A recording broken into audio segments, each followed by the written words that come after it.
warahmatullahi wabarakatuh.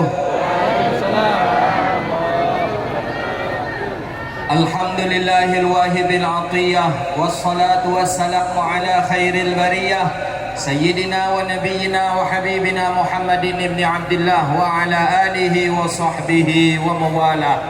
Subhanaka la ilma lana illa ma 'allamtana innaka antal alimul hakim. Rabbi yassir wa la tu'assir ya Rabbi tamim bi khair. Yang kita hormati, yang kita muliakan Bapak Gubernur Riau, para alim ulama, cerdik pandai, asatiz, hadirin wal hadirat, wisudawan wisudawati, santri santriwati, seluruh kita yang hadir di sini, wabil khusus sahibul fadilah Kiai Mahsanul Ihsan, Ustadz Mina Nur Rahman, kemudian yang sepuh lagi Al-Mukarram Asy-Syekhuna Kiai Haji Muhammad Abdullah Usman. Semua kita yang hadir di sini mendapatkan taufik dan hidayah daripada Allah Subhanahu wa taala. Amin. Orang Melayu dahulu kalau Maulid Nabi membaca Al-Barzanji. Orang Melayu terkenal dengan Barzanji, mungkin dengan Jawanya Dawami'ul Lami atau Simtud Durar. Tapi tadi saya dengar Mahalul Qiyamnya adalah Barzanjinya, nada-nadanya dengan Ya Nabi salam alaika. Apa yang ada dalam Barzanji sama dengan yang ada dalam Daul Lawami dengan Simtud Durar. Intinya memuji baginda Rasulullah sallallahu alaihi wasallam. Kenapa Nabi mesti harus dipuji? Memang Nabi ini manusia yang luar biasa, manusia yang mesti untuk dijunjung tinggi. Rasulullah sallallahu alaihi wasallam.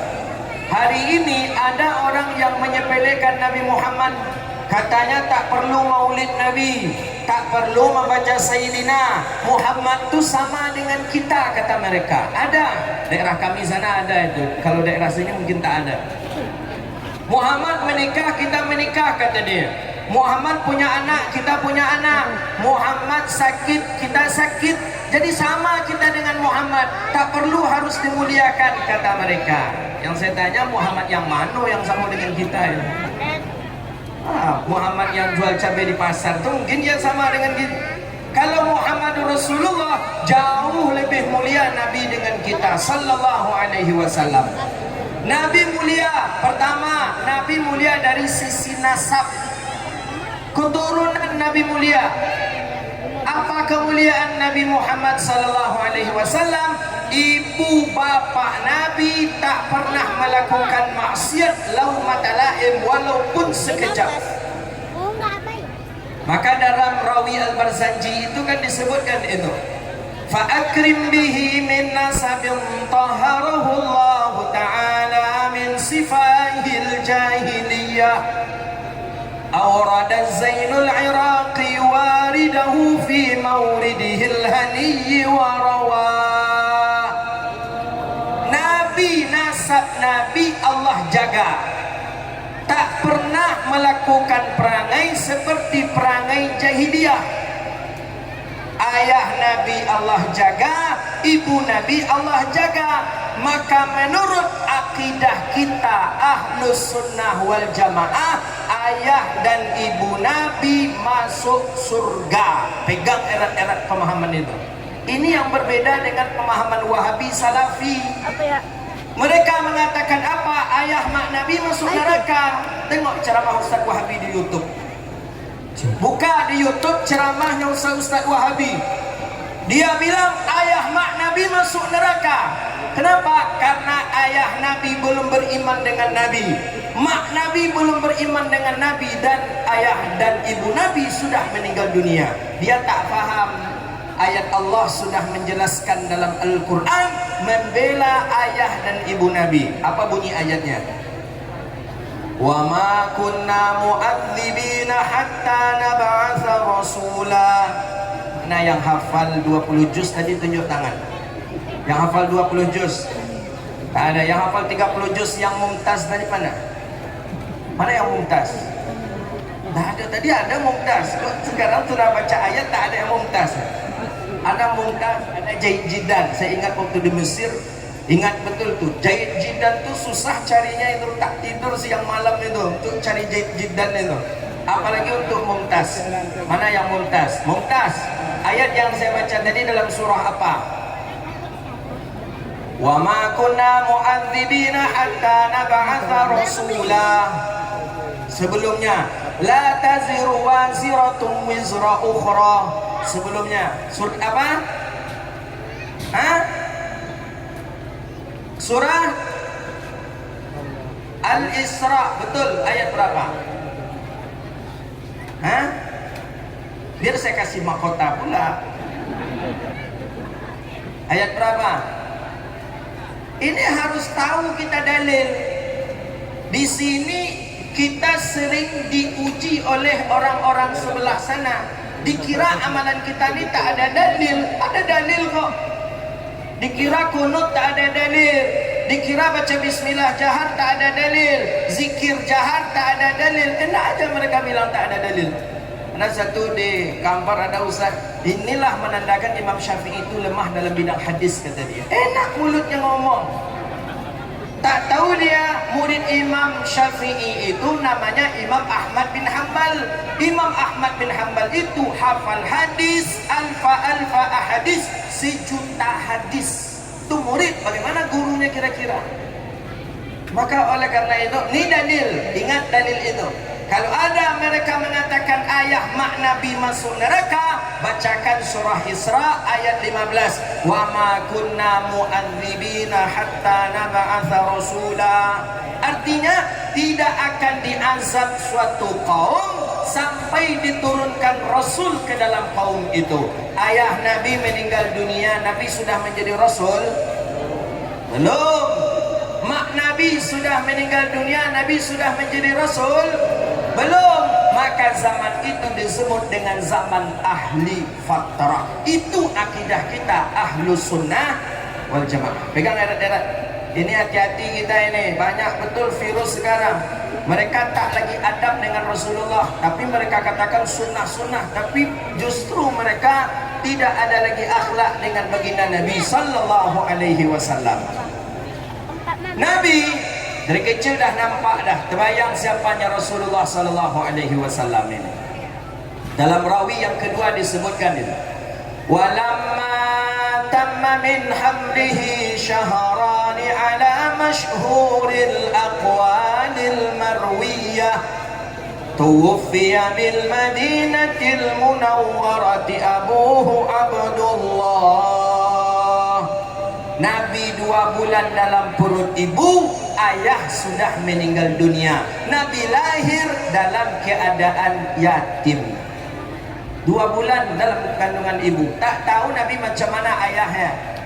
Dulu kan tak ada foto, tak ada WhatsApp, tak ada Facebook. Kalau hari ini meninggal ayahnya, anak kemudian lahir, anak pernah melihat ayah. Karena ayahnya sering selfie. Ayahnya kemana-mana selfie, update ke Facebook. Meninggal ayahnya, kata maknya, inilah ayah kau. Oh, ayahnya suka selfie ya mak, kata dia. Dulu tak ada foto, tak ada. Macam mana nak mengenal ayah? Tak bisa mengenal ayah. Rindu Nabi ingin berjumpa dengan sang ayah Nabi sallallahu alaihi wasallam. Setelah itu Nabi berusia 6 tahun, ibu Nabi meninggal. Dibesarkan oleh kakek, dibesarkan oleh paman, sampai Nabi sallallahu alaihi wasallam menjadi seorang rasul. Maulid Nabi harus diperingati, iya. Jangankan kita kaum muslimin berbesar hati dengan kelahirannya Nabi Muhammad, Abu Lahab saja gembira ketika Nabi lahir. Mana dia? Disebutkan dalam rawi berjanji tadi. Wa aina atis thimar wa adna syajaru lil jani jana.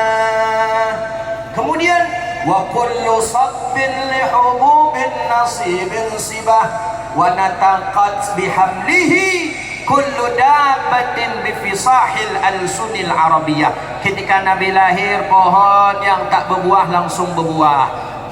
Binatang ternak berbahasa Arab hari itu. Wa nataqa bihablihi kullu dabbatin bifisahil al-sunil arabiyah. Imam Barzanji menukilkan pakai hadis itu.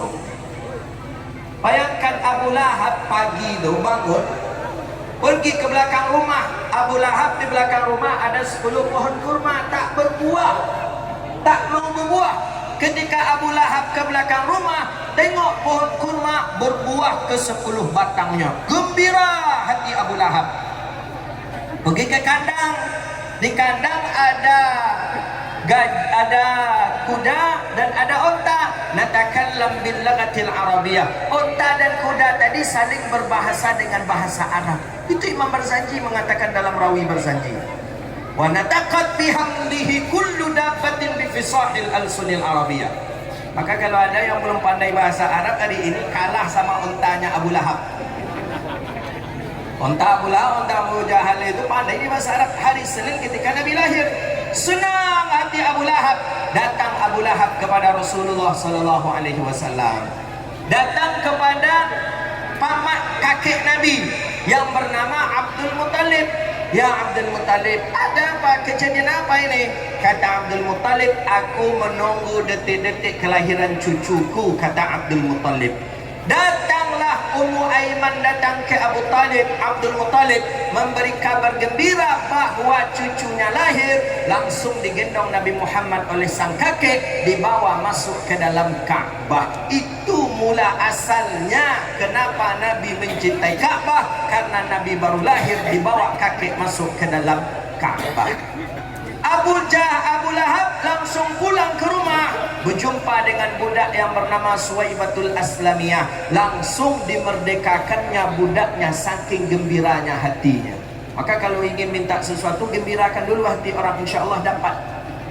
Jadi gembira hati Abu Lahab, dimerdekakan budaknya. Apa kata Imam Ibnu Hajar dalam Fathul Bari syarah Sahih Imam Bukhari? Disebabkan karena Abu Lahab memerdekakan budaknya pada hari Isnin, maka Abu Lahab pun Allah ringankan azab kubur untuknya pada setiap hari Senin. Bayangkan, Abu Lahab jelas orang yang paling celaka ini, tapi Allah ringankan azabnya setiap Isnin. Kenapa? Fa innahu yafrahu 'inda maulidih, karena dia telah gembira ketika aku dilahirkan, kata Rasulullah. Maka oleh karena itu hari ini betul-betul pas yang dilaksanakan oleh pesantren kita ini. Ada wisudanya, kemudian ada hari santrinya, dan ada pula peringatan Maulid Nabi. Saya yakin, hakul yakin, kita di sini semuanya bahagia. Apalagi dengan Pak Gubernur tahun depan mau mengaspal jalan, pasti lebih bahagia lagi. Pasti lebih bahagia lagi. Maka oleh karena itu kita ingin hadir kita di sini, mudah-mudahan menjadi persaksian para malaikat. Mudah-mudahan kita termasuk orang-orang yang Allah kumpulkan pula di surga seperti ini. Amin ya rabbal alamin. Bapak Ibu yang dirahmati Allah Subhanahu wa taala, kita bangga menjadi seorang muslim, mobil khusus masyarakat dan warganya Provinsi Riau. Kenapa? Ulamanya banyak, pesantrennya banyak. Tambah lagi dapat pemimpin yang cinta kepada agama. Diperhatikan pesantren, diperhatikan sekolah-sekolah tahfiz, diperhatikan sekolah-sekolah hadis. Tadi Pak Gubernur ada nyinggung sanad. Memang orang baru diakui keilmuannya, kata Imam Ibnu Sirin, bahwa orang baru diakui keilmuannya kalau dia sudah memiliki sanad. Apa sanad itu? Ranji bahwa dia betul-betul punya guru. Maka setiap kita memiliki sanad. Dalam tariqah ada sanad tariqah, yang sanad itu bersambung sampai ke Rasulullah. Dalam hadis ada sanad, dalam fikih ada sanad, dalam Quran ada sanad. Nah ini yang ditekankan, sehingga berbeda orang yang sekedar hafal tapi tak memiliki sanad dengan yang hafal memiliki sanad. Dia akan dijaga oleh sanad itu. Maka kita titip betul kepada adik-adik kita yang diwisuda hari ini, karena banyak yang hafal Quran tapi cuman sekedar menghafal. Quran hafal, salat subuh qadha.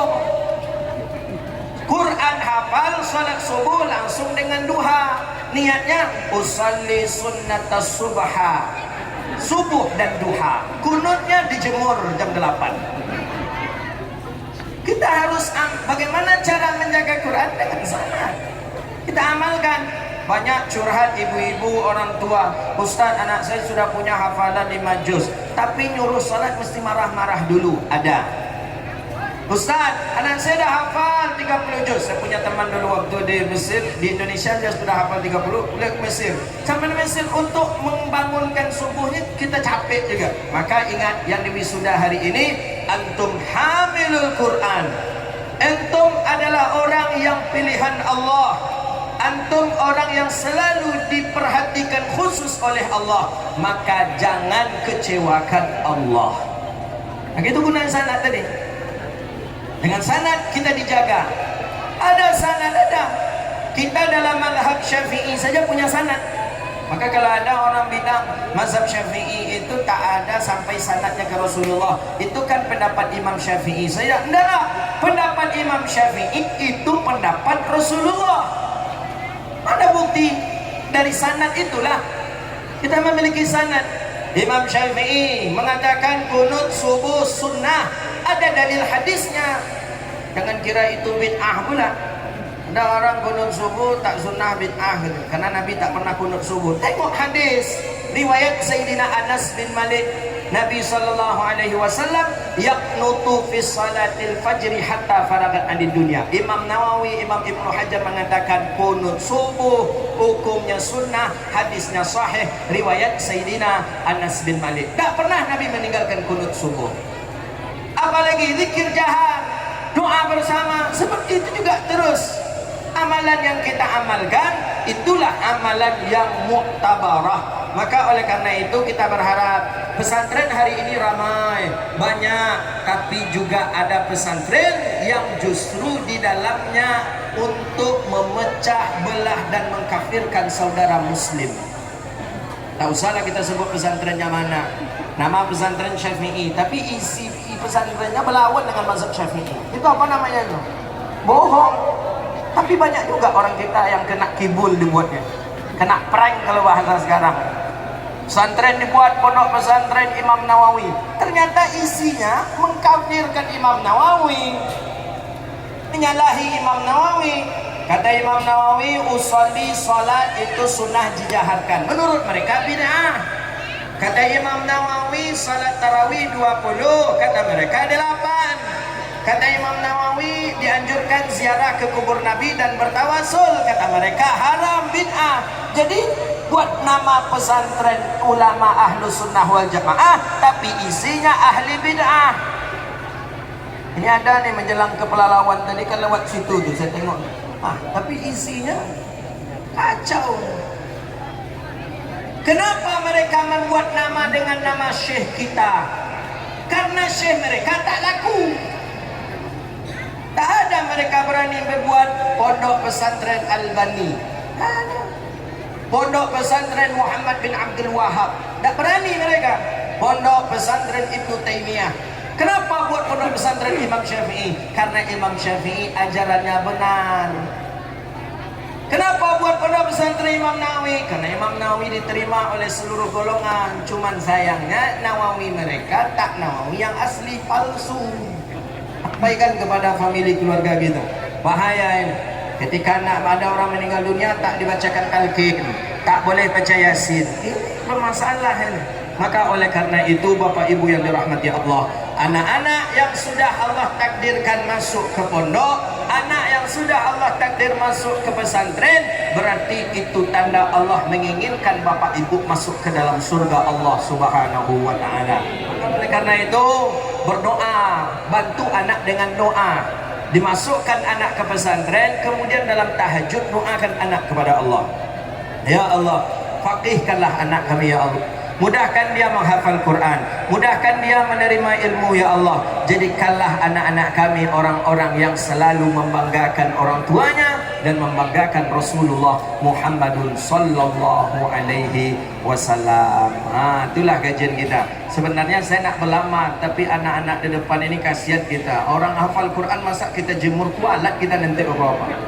Orang-orang penghafal Quran kita jemur, nanti sedikit aja ada tersinggung hatinya, nanti bisa mak kejam Ustaz tu lama-lama ceramah ini panas nih katanya. Saya yang kualat nanti. Ambillah secukupkan saja kajian kita, mudah-mudahan bermanfaat.